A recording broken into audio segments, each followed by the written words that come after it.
Thân chào cả nhà, không nên xem chùa đâu đó. Nhớ đăng ký, like, comment để ủng hộ team nha.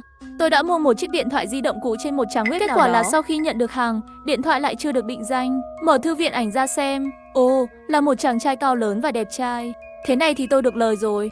Nếu có thể nhân cơ hội này để phát triển mối quan hệ thì... He, tôi đang mơ mộng hão huyền. Ngón tay trượt một cái. Tôi lướt đến tấm tiếp theo, cả người tôi đều sững sờ. Chuyện gì đây? Sao trong điện thoại lại có ảnh của tôi? Lại còn là lúc tôi còn học trung học. Buộc tóc đuôi ngựa, mặc đồng phục học sinh, trông rất ngây thơ. Bức ảnh này cũng gần 7-8 năm rồi. Tại sao chủ nhân cũ của chiếc điện thoại lại lưu ảnh của tôi? Bảo quản lâu như vậy, chẳng lẽ anh ta là một tên rình mò, có ý đồ xấu với tôi? Nhưng tại sao nhiều năm như vậy vẫn chưa ra tay? Tôi suy nghĩ mãi không thôi. Khuấy miệng hiện lên nụ cười tự tin và quyến rũ. Tôi biết mà, một người xuất sắc như tôi thì làm sao lại không có người thầm yêu tôi chứ? Tôi tiếp tục lướt xem các ảnh trong điện thoại. Dần dần tôi không thể cười nổi nữa. Những bức ảnh này ghi lại thời gian của tôi từ cấp 3 đến đại học, rồi đến khi đi làm.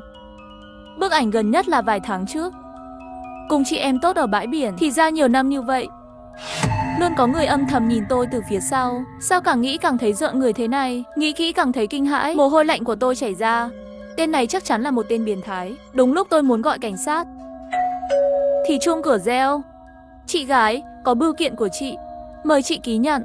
Tôi cũng không nghĩ gì mà trực tiếp nói, để trước cửa trước đi. Đột nhiên tôi sực tỉnh lại. Không đúng, tôi không mua gì cả. Sao lại có bưu kiện của tôi? Tôi nín thở, mắt nhìn về phía cửa ra vào, ngón tay vô thức run lên một chút. Tôi nhẹ nhàng chạy đến cửa ra vào, nhìn qua mắt mèo thấy bên ngoài không có ai. Tôi cẩn thận vặn tay nắm cửa, nhìn trái nhìn phải rồi mang bưu kiện vào trong. Mở bưu kiện ra, bên trong hóa ra là một bộ nội y gợi cảm. Tôi lấy ra xem. Trời, ngay cả kích cỡ cũng vừa vặn. Ai lại chơi khăm tôi như thế này chứ? Người đầu tiên hiện lên trong đầu tôi là cô bạn thân Tiểu Quan. Tôi mở điện thoại định nói cho Tiểu Quan thì nhận được một tin nhắn ẩn danh. Bộ nội y này tặng em có thích không? Mặc vào cho anh xem. Tin tôi đập nhanh hơn. Người này là ai? Tôi vô thức nhìn xung quanh, cũng không biết là tên ngốc nào chơi khăm mình. Tôi đặt đồ nội y vào trong hộp bưu kiện, tiện tay vứt sang một bên. Gần 10 giờ rồi, tôi phải nhanh chóng lướt điện thoại một lúc rồi chuẩn bị đi ngủ. Còn kể lại chuyện vừa rồi cho bạn thân, để cô ấy giúp tôi phân tích xem ai đang chơi khăm mình. Bạn thân im lặng rất lâu, tôi cũng không chống đỡ nổi mà thiếp đi. Nửa đêm, tôi mơ màng nghe thấy tiếng tay nắm cửa xoay một cái. Tôi hé mở mắt một chút và nghe kỹ một lúc, thì lại không có tiếng động nữa. Tôi tưởng mình nghe nhầm rồi. Bấm mở điện thoại nhìn một cái, điều đập vào mắt là tin nhắn của bạn thân. Có thể người tặng mày bộ nội y chính là người bán điện thoại không?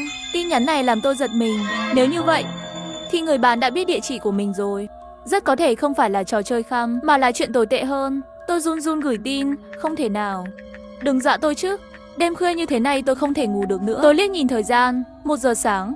Tôi muốn bật đèn lên để cho mình một chút cảm giác an toàn. Lúc này tôi lại nghe thấy tiếng động lạ phát ra từ phòng khách. Tăng, tạch, tạch, nghe giống như tiếng giày bước đi.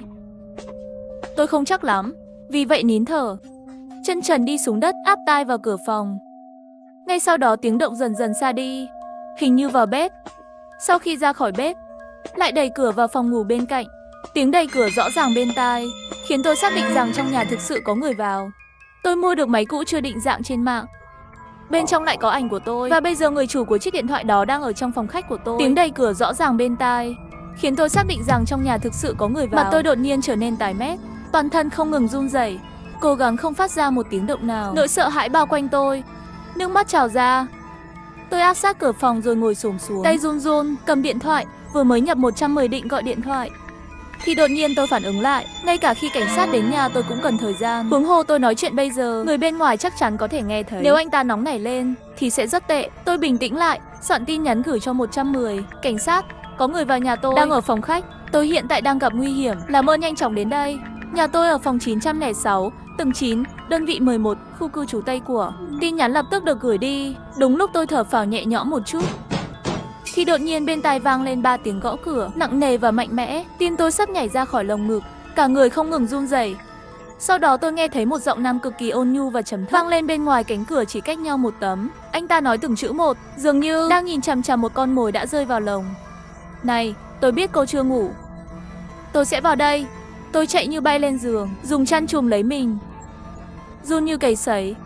Người bên ngoài xoay tay nắm cửa, phát hiện cửa bị khóa từ bên trong. Anh ta đột nhiên đá mạnh vào cửa, Hành động thô bạo và hung hăng, nhưng giọng nói anh ta vẫn ôn hòa, từng tiếng dụ dỗ tôi.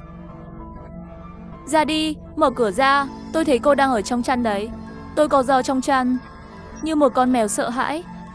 Nước mắt tôi không kiểm soát được mà chảy ra.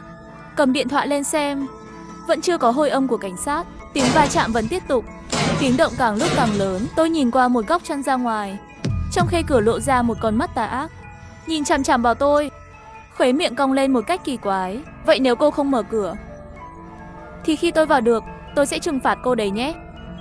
Người đàn ông vừa nói bằng giọng ôn nhu, lại vừa đá mạnh vào cửa 2 lần. Tiếng ầm ầm của cánh cửa đổ sập nặng nề rơi vào tim tôi. Hình bóng cao lớn của người đàn ông xuất hiện ở cửa ra vào. Trong ánh sáng mờ tối, tôi không thể nhìn rõ biểu cảm của anh ta, chỉ có thể thấy hàm răng trắng nhợt của anh ta. Anh ta đang cười. Tôi sợ hãi đến mức ngã lăn ra đất, hai chân mềm nhũn không thể đứng dậy nổi. Nỗi tuyệt vọng sắp nuốt chửng tôi. Tôi vừa lắc đầu, vừa bò lùi bằng tay chân.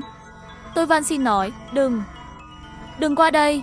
Nhưng anh ta đột nhiên cười khẩy một tiếng. Tại sao cô lại van xin tôi? Tại sao cô không muốn tôi lại gần? Tôi nhìn qua cửa sổ bên cạnh, rồi hạ quyết tâm nói, nếu anh còn dám bước thêm một bước nữa, tôi sẽ nhảy xuống. Chưa kịp dứt lời, người đàn ông đã khiêu khích tiến lên 2 bước. Sao cô vẫn chưa nhảy? Có cần tôi giúp cô một tay không? Anh ta dường như đã nhìn thấu sự do dự và sợ hãi của tôi. Miệng nói, cô đúng là một kẻ hèn nhát. Nhảy lâu chỉ là chuyện trong chốc lát thôi, cũng chỉ là rơi thành từng mảnh, đầy máu trên mặt đất, cũng chỉ là co giật cả người, đau đớn 5-6 phút thôi mà. Ha ha ha, đồng tử của tôi không khỏi giật một lúc. Cảnh tượng đáng sợ như vậy, nhưng lại được anh ta nói một cách nhẹ nhàng. Tôi bị dọa đến mất hồn lạc phách, mắt nhìn thẳng vào anh ta. Anh ta nhìn tôi, dường như đã sớm biết tôi không có can đảm nhảy xuống.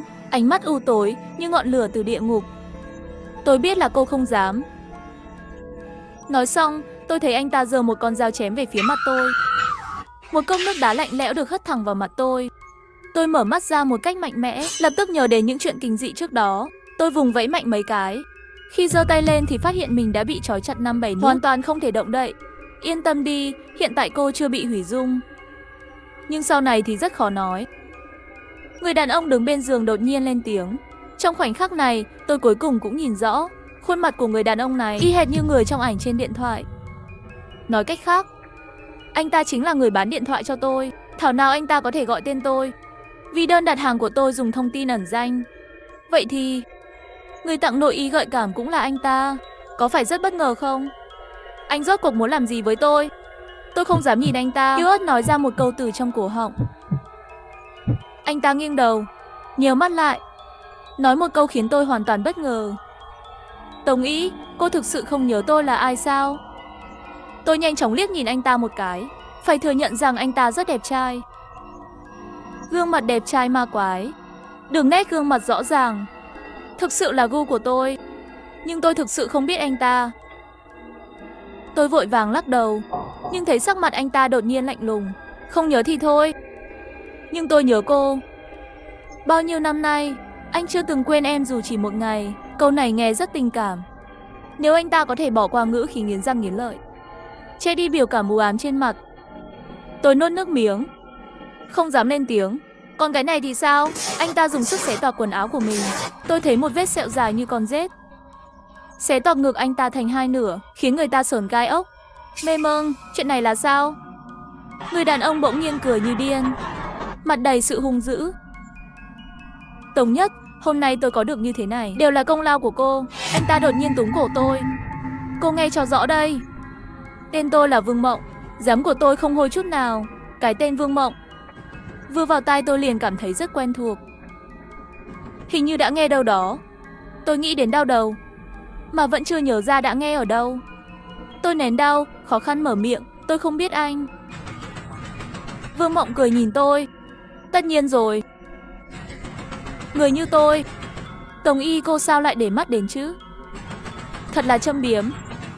Bao nhiêu năm nay tôi mơ cũng muốn gặp cô, rồi đạp cô thật mạnh vào vũng bùn. Trước khi tôi kịp mở miệng, anh ta lại ngân nga. Giám của Vương Mộng rung chuyển cả đất trời.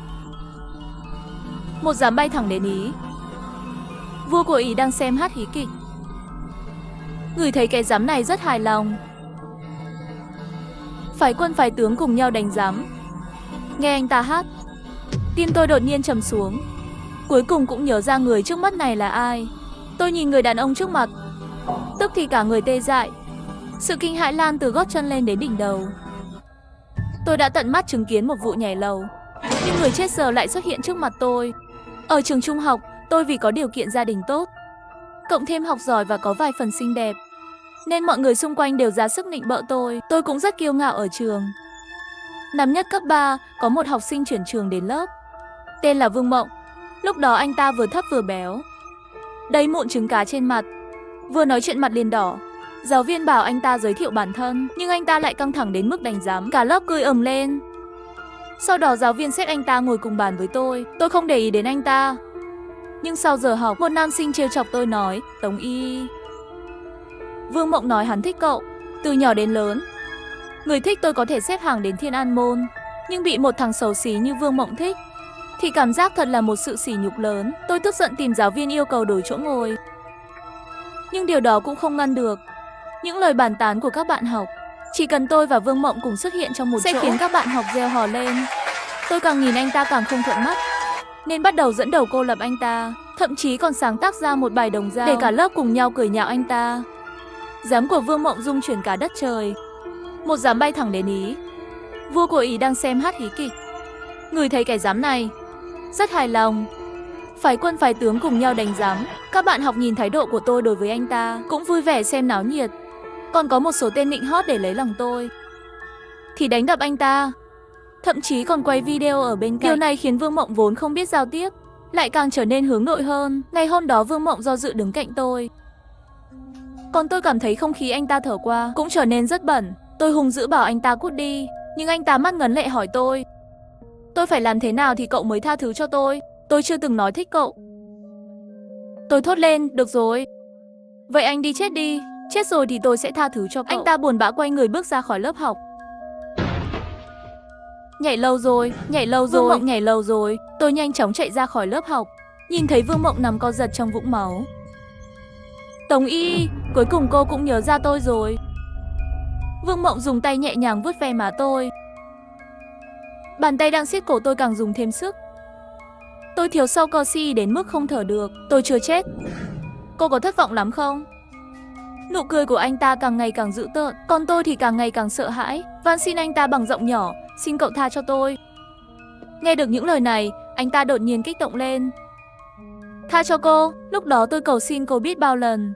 Cô có tha cho tôi không? Tôi nuốt nước miếng, tiếp tục nói, thực ra sau khi anh nhảy lầu, tôi thật sự rất tự trách mình. Mỗi ngày đều bị ác mộng đánh thức. Là bác sĩ tâm lý giúp tôi phong ấn đoạn ký ức này.